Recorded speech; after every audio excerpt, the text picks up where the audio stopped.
Hi friends, எல்லாரும் நல்லா இருக்கீங்களா? மழை கண்டினியூஸாக இருந்துக்கிட்டே இருக்குது. காற்று எங்கள் பக்கம் அதிகமாக இல்லை, ஆனால் மழை மட்டும் இருக்குது. உங்கள் பக்கம்லாம் எப்படி இருக்குது? மழை அதிகமாக இருக்கா? எல்லாரும் சேஃபாக இருக்கீங்களா? நாங்கள்லாம் சேஃபாக இருக்கோம். மழை பெஞ்சாலே எதனா சாப்பிடணும் அப்படின்னு தான் தோணும். எனக்கு இன்றைக்கி ஸ்வீட் கிரேவிங்ஸாக இருந்தது. அதாவது எதனா ஸ்வீட்டாக சாப்பிட்ணும் அப்படின்னு தான் தோணுச்சு.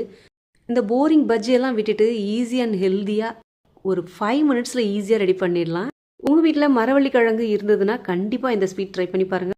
மரவள்ளி கிழங்கு தோலெல்லாம் ரிமூவ் பண்ணிவிட்டு இந்த மாதிரி சின்ன சின்ன பீசஸாக கட் பண்ணி மிக்ஸி ஜாரில் சேர்த்துக்கலாம். தேவையான அளவு ஏலக்காய் சேர்த்துக்கலாம். கூடவே அரை மூடி தேங்காய் சேர்த்துக்கோங்க. 4 ஸ்பூன் ரவை, 4 ஸ்பூன் அரிசி மாவு, தேவையான அளவு சர்க்கரை, நீங்கள் வெல்லம் கூட சேர்த்துக்கலாம், இல்லை நாட்டு சர்க்கரையும் சேர்த்துக்கலாம். ஒரு சிட்டிகை உப்பு சேர்த்து இந்த மாதிரி நைஸாக அரைச்சிக்கோங்க. கொஞ்சமாக தண்ணி விட்டு அரைங்க, ரொம்ப தண்ணி விடாதீங்க.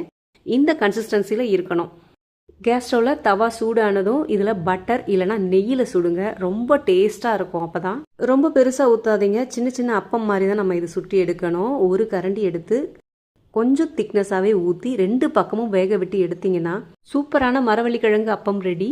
ட்ரை பண்ணி பாருங்கள். ரொம்ப ஈஸி, ஒன்றுமே இல்லை. ஒரு 2 மினிட்ஸில் அரைச்சி அப்படியே ஊற்ற வேண்டியது தான். ஈஸியாகவும் இருக்கும், குழந்தைங்களுக்கு ஹெல்த்தியாகவும் இருக்கும், டேஸ்ட்டு அட்டகாசமாக இருக்கும். ட்ரை பண்ணி பார்த்துட்டு எனக்கு கமெண்ட் பண்ணுங்கள். இந்த மாதிரி நிறைய ஈஸியான ரெசிபி வேணும்னா எனக்கு கமெண்ட்டில் சொல்லுங்கள். கண்டிப்பாக ஷேர் பண்ணுறேன்.